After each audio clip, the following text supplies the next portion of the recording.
And we continue at 2:06 in the afternoon on the John Phillips Show.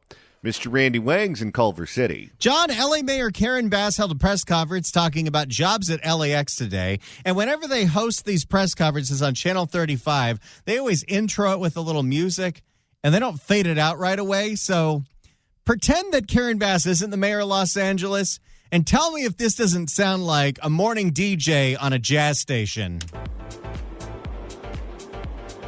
Well, good morning, everyone. And I just have to say, it is a real good morning. Oh, yeah. She could fill in over at the Wave.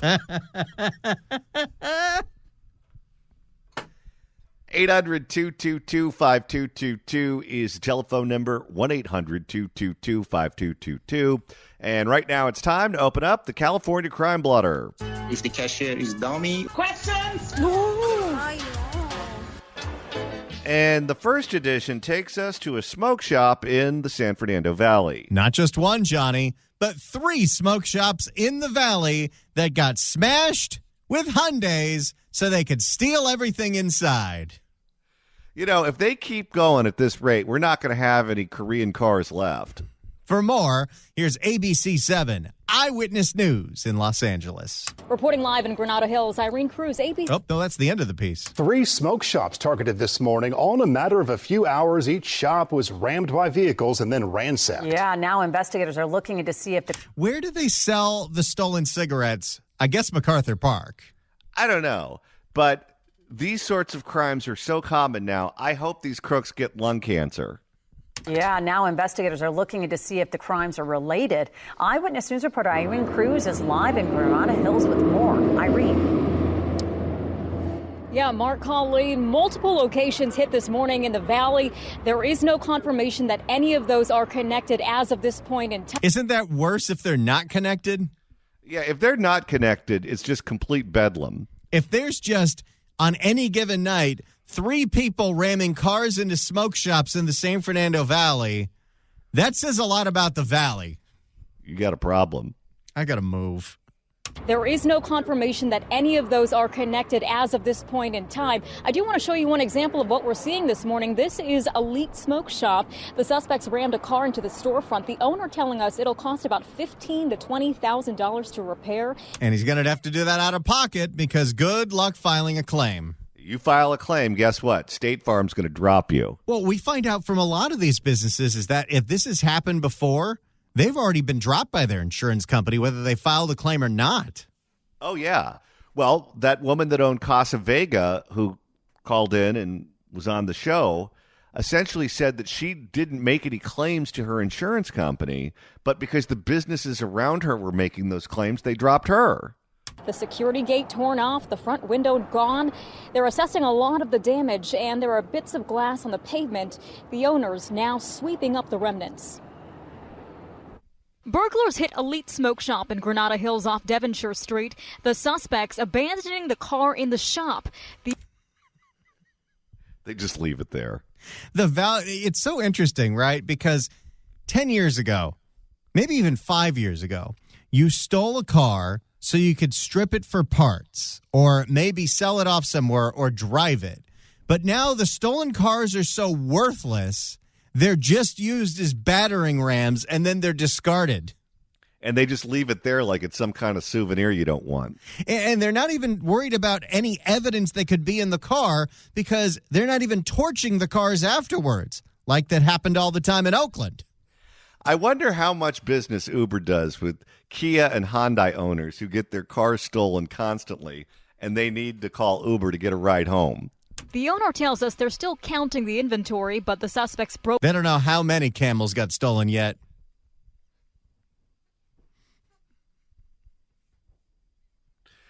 Well, they're better off ramming into the smoke shop with a Kia or a Hyundai than a Camel. But the suspects broke the vending machine and stole their computer sales system. This was around 4:40 a.m. today. In a similar case a little earlier, Purple Haze Smoke Shop on Magnolia Boulevard in Sherman Oaks was hit before 4 a.m. LAPD says paraphernalia, marijuana, and a cash register were stolen. Wait, that's a smoke shop, not a pot shop. Oh, that's right. If you're not aware, smoke shops are usually fronts to sell illegal pot. That would be my guess. So that might make them quite the target for thieves if you know that you could steal a whole bunch of stuff from a place that you think is just selling cigarettes and pipes. Well, and also if you're selling marijuana, whether it be legal or illegally, you're dealing with all cash because those companies cannot put that money legally in the bank, and you can't take someone's credit card if you're selling illegal pot. So I'm sure they all have safes that are full of cash, and the crooks know it.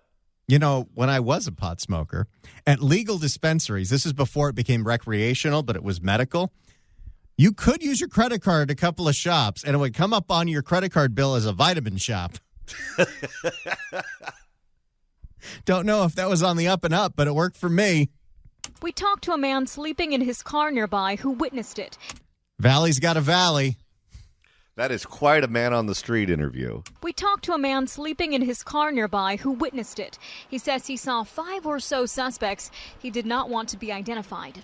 I heard a big bang, and all of a sudden I looked up and I saw this car inside the store, and all these men running in and out, in and out, in and out.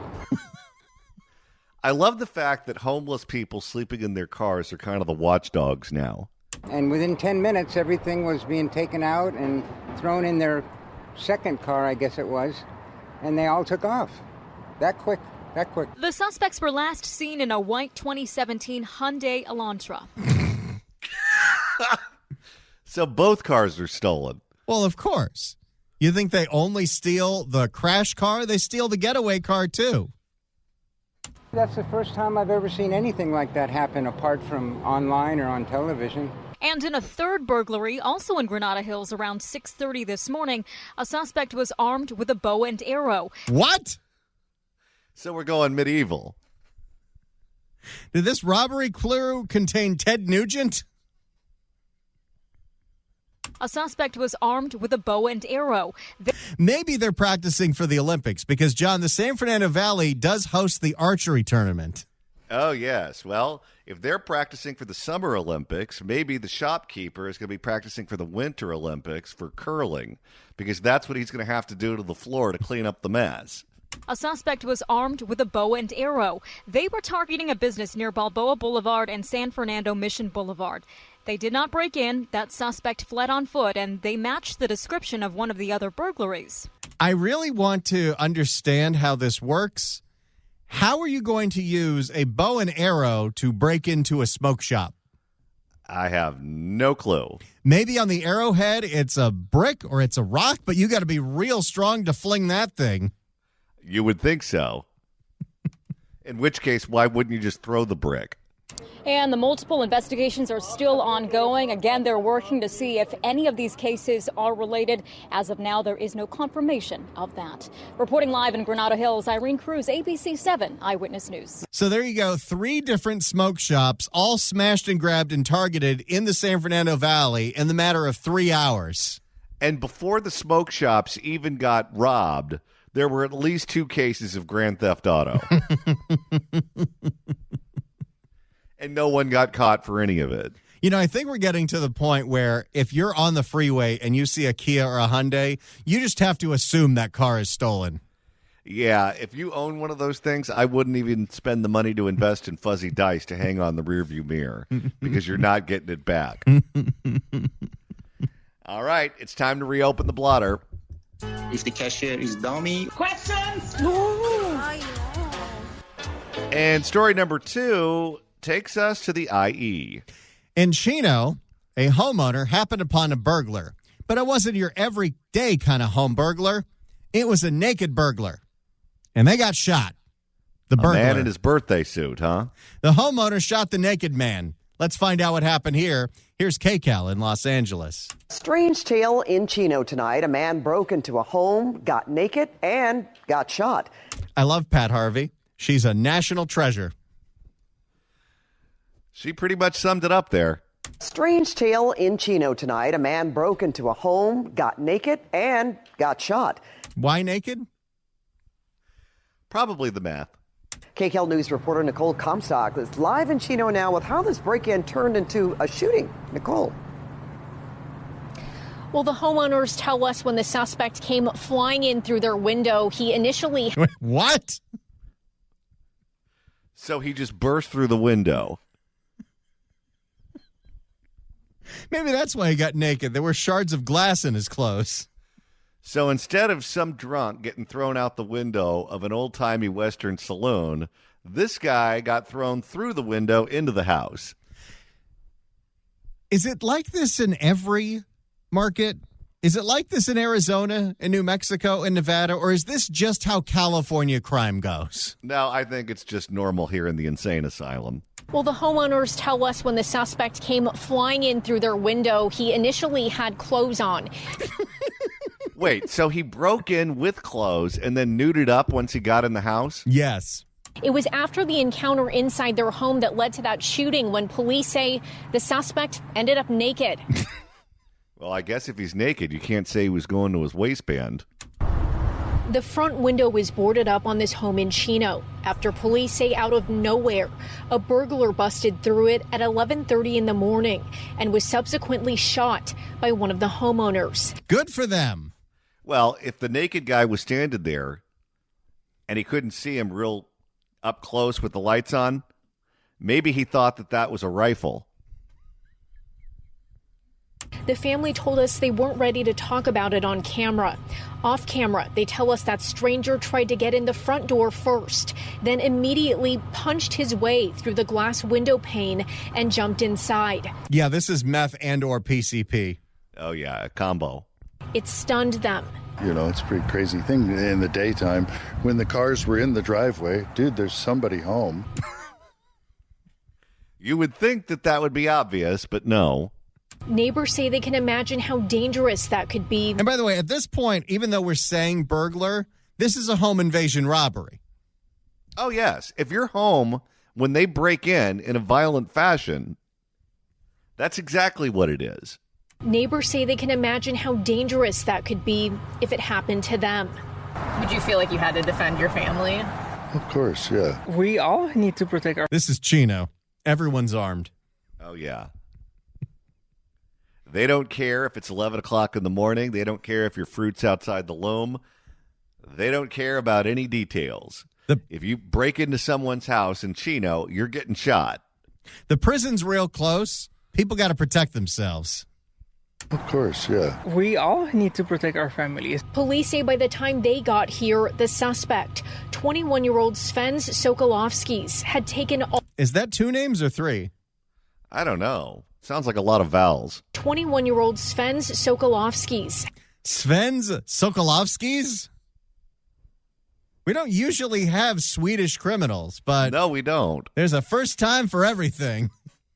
21-year-old Sven Sokolovskis had taken all of his clothes off and appeared to be high on drugs. Oh, you don't say. They say he was still inside the home with gunshot wounds to his legs. He's now in stable condition at a hospital. At the end of the freeway, there's a wash. Neighbors wonder how and why the suspect, who is from Whittier, ended up by these homes. John, how often is there a crime that's committed in the Inland Empire where the person who committed the crime is from L.A.? Almost all of them.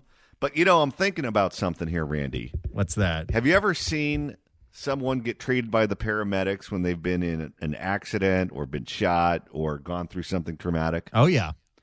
The first thing they do is they come with these huge scissors and they cut off your clothes so they can look at where the bullet entered and they can treat the wound.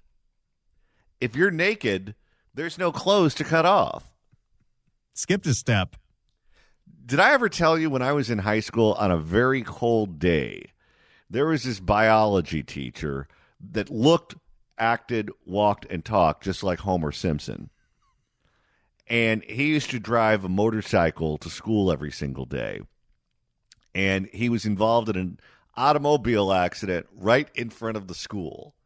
And the paramedics had to show up to treat the injuries. Everyone gathered around. We were all concerned about whether or not he was going to be okay. And the first thing they did was cut off all of his clothes. So this biology teacher was laying there in the nude in front of all of his students. Oh, my. Ended up by these homes in Chino. You climb under. Homeless people sometimes come and from there. It is a really scary moment, and this is also like a warning for us and the neighbors to, like, when you see something, say something. Or shoot something. Well, that's what they did. When you see someone that's not from the area. And once the suspect is cleared from the hospital, police say he'll be charged with residential burglary. They say the case has been forwarded to the San Bernardino County District Attorney's Office. Reporting live in Chino, Nicole Comstock, KCAL News. There you go. Naked methy man breaks into a house, but because he did it in Chino, he got shot. Okay, I'm going to regret asking this question. Oh, no. But usually what happens when you have an intruder in your home, you shoot to stop, correct? Yes. Okay. The old saying was shoot to kill, now it's shoot to stop. And it's like guarding a defender in basketball. You don't look at the basketball, you look at the torso, because that's where you can see where they're going. You can't pump fake a torso. So usually if you have an intruder in your house, you aim at the torso and you shoot at the torso, correct? Yes. Okay, this guy got hit in one of his legs? Yes. What do you think they were aiming at?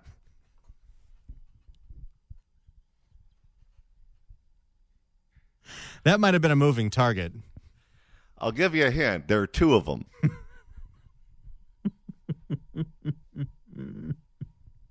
If you'd like to email the show, you can do so at johnnydon'tlikeshow@gmail.com.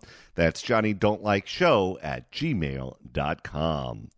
And Randy, with the end of the show quickly approaching, if you want to continue listening to us after we sign off at 3, that's easy to do. Let's say that for some reason you've got an itch to scratch, and that itch is you want to hear from Katie Porter. Hello, everybody. Search for The John Phillips Show wherever you get your podcasts and look for one of the episodes that has Katie Porter in the title. Like, please. Whether it's the Apple Podcast app. Little D. Whether it's the iHeartRadio app. No. Whether it's Spotify. Search for The John Phillips Show. Hit subscribe. You can download all the episodes. You can even do a Google on the YouTube. Winner, winner, chicken dinner. And you can listen to all the Katie Porter you want. Oh!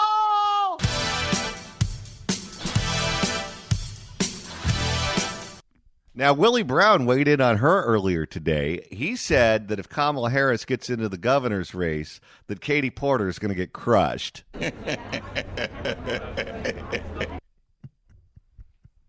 And I think he's right.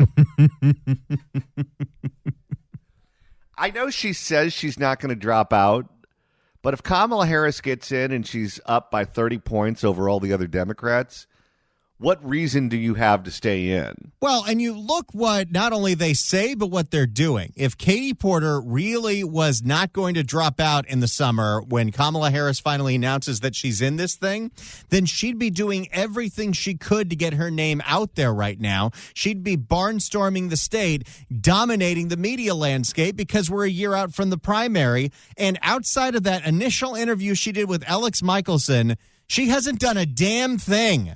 Well, none of them really have. Have you seen Eleni Kounalakis or Javier Becerra or any of them out there actively campaigning regularly? None of them are spending a dime until they know if Kamala's in or not. No. So they're not really campaigning. Anyone can announce they're running for governor right now. It doesn't mean anything. And now it's time to reopen the California Crime Blotter. If the cashier is dummy. Questions? And this would involve something that got O.J. Simpson thrown in the clink. That would be sports memorabilia. A man in El Segundo was trying to sell off $500,000 worth of stolen sports memorabilia, but the shop owner was wise to his game and let the police know when they come in, this guy's got a loaded gun in his waistband, and so the police tackled him. Uh-oh. For more, here's KTLA. New video tonight shows police tackle a suspect who they say tried to sell thousands of dollars worth of stolen sports cards at a sports memorabilia store in El Segundo. Investigators say the man and a woman who was with him had more than $500,000 in stolen sports memorabilia and played a part in. You know, if he had that much sports memorabilia, chances are none of it was with the Angels. Sorry. Played a part in a massive identity theft ring. KTLA Sandra Mitchell live in El Segundo with more on the arrest. Sandra. Yeah, he also had a loaded gun in his waistband. This was a wild arrest. The store behind us, it's kind of like a bank vault, actually. They've got lots of cameras, lots of motion detectors. For baseball cards? You know what I was thinking would be the most valuable piece of Angel sports memorabilia? What's that? A signed baseball card from Jim Abbott. And all of that helped police and the store's owner track down the crooks. It's a trading card thief takedown. There's some alliteration for you. Not Mark Brown level, but up there. Get the female. A suspected thief tackled by El Segundo police. Detectives now say he was in a stolen car with hundreds of stolen IDs, passports, meth, a loaded gun. Holy cow! That is quite a combination. This is quite the big bust. And a $500,000 worth of stolen sports memorabilia. Expensive. So he's trafficking in stolen IDs, he's got meth, he's got guns, and his big game is baseball cards. Well, don't forget all the fake passports. Expensive autograph cards, numbered cards. There was a Kobe Bryant card that was autographed. Mitchell Gutenberg is the co-owner of Bullpen Sports. No relation to Steve. No. Mitchell Gutenberg is the co-owner of Bullpen Sports headquarters. It's a leader in sports memorabilia trading, and it is a big money business. There's a lot. You know, we see these stories of whether it's, stolen sports memorabilia or stolen Legos. You just start to think to yourself, boy, we put a lot of value in weird things. How about Beanie Babies? I'm sure there's a whole black market for them. There's a lot. I mean, there's $5, $10, $20, $30, $50,000 cards. The thief and a female accomplice first entered the El Segundo shop in late March with tens of thousands of dollars of sports cards to sell. They were calm. They brought the stuff. My father just passed away, and you're like, oh, okay. And he'd been collecting for years, and you're like, okay, great. Okay, we looked at stuff. We look up at comps and figure out prices to buy. The cards were not reported stolen, so Gutenberg paid the suspects. But later, the cards were reported stolen, and Gutenberg was on alert. Then they decided to show up again. Wait, these people used the same shop twice? Well, if he was not able to identify the cards as being stolen, they probably thought he was a mark. Then they decided to show up again. And when they did that, we called the police. That's when police responded, and the thief resisted, tried to run away. He had that loaded gun in his waistband, but officers took him and his female accomplice into custody. Why was the girlfriend there? I don't know. Maybe it's a family business. Well, we are told by the shop owner that all of that stolen merchandise will be returned to the rightful owners. By the way, both of the suspects have criminal records. You don't say. With a car with contents like that? You're telling me that's not their first offense? And both of them are still in custody tonight. We're live in El Segundo. I'm Sandra Mitchell. KTLA 5 News, Micah and Cher. Back to you. So there you go. Somebody trying to offload $500,000 worth of stolen sports memorabilia. Also had a car full of stolen IDs, passports, meth. Well, the first red flag for me would be the fact that the guy brought a gun for a baseball card transaction. Well, maybe he thought he was dealing with OJ. Maybe. All right, Randy, it's time to reopen the blotter. If the cashier is dummy. Questions? This edition takes us to the 7-Eleven, where a bunch of jackass teens decided to commit an armed robbery. Here is ABC 7 Eyewitness News in Los Angeles. Shocking video of an armed robbery spree targeting several 7-Eleven convenience stores. One of the robbers still on the loose. And you won't believe what the gunman is heard saying to the clerk. Eyewitness News reporter Sophie Flay live in our newsroom with those details. Sophie? How great would it be if what he said to the clerk was... If the cashier is dummy. Well, I don't think listeners to our show are robbing 7-Elevens. They're not. Yeah, Mark, Michelle, that's right. A lot of... Based on the demo that these were teenagers, they must have been listening to Ryan's Roses. Could be. Yeah, Mark, Michelle, that's right. A lot of this was captured on camera, including this odd moment. After holding a gun and demanding all the cash from 2 registers, the gunman gave the... How much cash is in a 7-Eleven cash register? There can't be much. Don't most people pay for their coffee with a card? Yes. The gunman gave... Maybe they took the take a penny, leave a penny tray. Could be. The gunman gave the 7-Eleven clerk a seemingly polite farewell. Everything. Is that fake? I have a fake? No bitch. Okay, all right. Have a good night, brother. Have a good night. Have a good night. Thanks. Come again.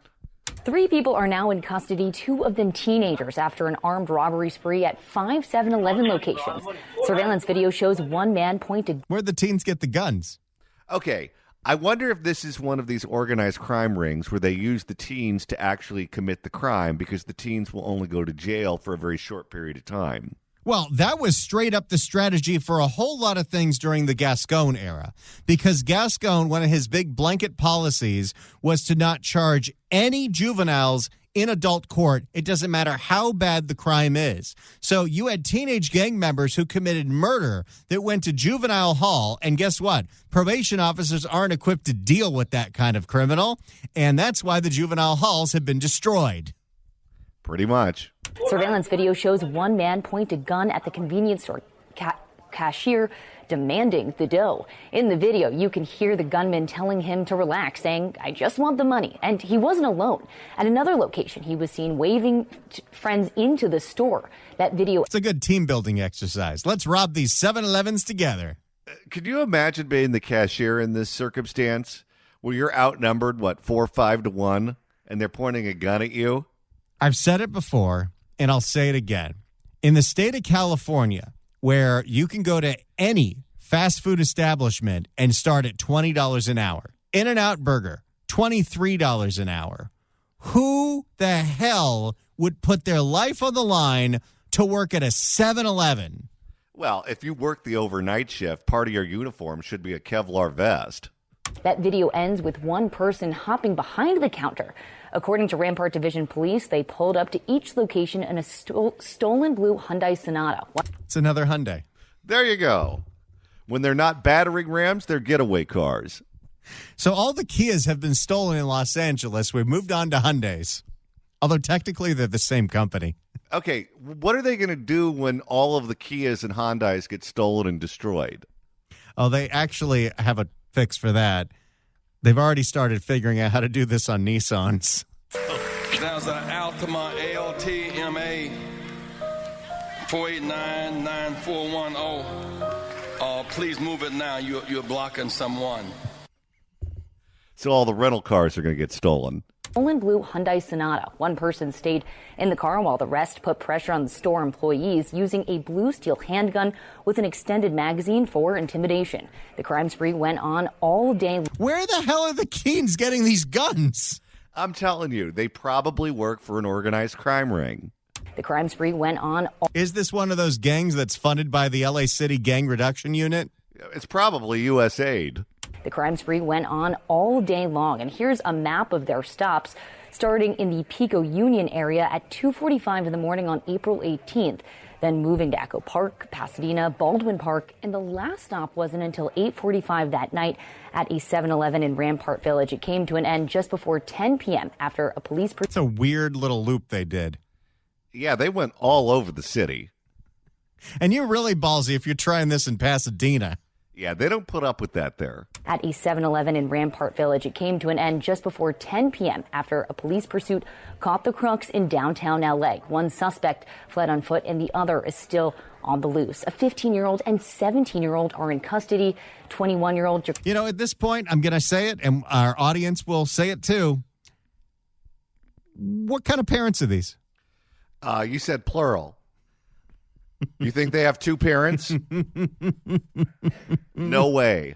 Unless they figured out who the father was on Maury, there is no way these kids know who their dad is. 21-year-old Jacori Tobias was also arrested. Police say there may be more victims out there. Anyone with information should call the LAPD Rampart Division at 213-713-2932. There you go. A couple of rowdy-ass, gun-armed teenagers robbed countless 7-Elevens in one night. but none of the cashiers were injured. Thank heaven. If the cashier is dummy. And Randy, we have time for one more addition to the crime blotter. If the cashier is dummy. Questions? And Randy, this one involves shipping containers. Okay, so now criminals have their own trucks and they're just straight up stealing cargo. For more, here's Fox 11 in L.A. Days like this that make riding BART... Nope, that's the wrong story. Here it is, this one. This really is a concerning trend. Thieves are breaking into storage lots like this with their own cabs, hooking up to trailers and driving off, impacting businesses across the country. Maybe they're stealing the shipping containers to take them up to Oakland to sell to the Dong family. Oh, there's big money in that. The latest crime targeting businesses across Southern California, shipping cargo all over the country. I contacted you guys because, we've been hit 3 times in the span of 2 weeks. It's a lot. You notice, by the way, that every time a politician talks about crime in California, they say the crime is going down. Yet every time you turn the news on, all it is one ridiculous crime after another. Thieves bringing their own cabs, hooking up and driving off, stealing full trailers. They just come in our yard, check all the trailers, break seals, even locks, see what's in there. And if they like something, they'll just take the trailer. Put your belly to the floor. Raul and Rolando from R&R Transport tracked down one of their trailer thieves. They thought they got away. They've been lucky so far, able to locate their stolen shipments, but the concern is real. We haul anywhere from $100,000 to $250,000 worth of cargo every single day, 30 trucks a day. So it's scary. See, I feel like we definitely have a certain class of criminal that watches the news specifically to get ideas. And right there, someone just got inspired. Well, if you think about it this way, when you travel at the airport, if you check your bag in, there are devices that you can buy that will track your bag so you know where your bag is at all times. I know people who are business travelers who have it because the airlines lose the luggage all the time, and they can tell the airline exactly where the bag is if they lose it. If it makes sense to have one of those devices in the bag where you keep your underwear and toothbrush, wouldn't it be a reasonable thing to assume that you'd also have one in a shipping container with thousands of dollars worth of merchandise? The semi-truck full of our bikes, 337 of them, went missing. Tyler Cloward is with Ari Bikes in Utah. The brand new Timp Peak 2.0. Their $1.7 million shipment of luxury bicycles arrived from Asia, went to a warehouse in L.A., but never made it to Utah. Oh, no. It's like the Union Pacific days all over again. Yeah. The driver that showed up to the warehouse to pick it up, he arrived with what appeared to be legitimate documents. The bikes were unfortunately unloaded somewhere and moved quick. LAPD just releasing these photos of a nearly $4 million cargo theft seizure, arresting 2 prominent members of the South American theft group. Oh, you're telling me this isn't a homegrown organization? Shocking. Trucking companies now on high alert for this rising problem. It's getting out of hand, and it's something that's, I see it just every day you hear more and more about it, which is crazy. Here in this lot, they are beefing up security to try to help prevent the issue. As for those RE bikes, that case remains open. So anyone with information or if you see those stolen bikes, you're urged to contact law enforcement. Reporting live tonight, Matthew Seedorf, Fox 11 News. There you go. We've got cargo thieving going on now. This reminds me of when the thieves were stealing gas from the gas station when the price of gasoline was really high. And instead of siphoning it out of the tanks of the cars that purchased the gas, they were just stealing it out of the ground with their own trucks. That's actually where this clip came from. If the cashier is dummy. All right, let's go to Dan. Dan, hello. John, you had talked to Willie Brown just a little while ago, and you mentioned him.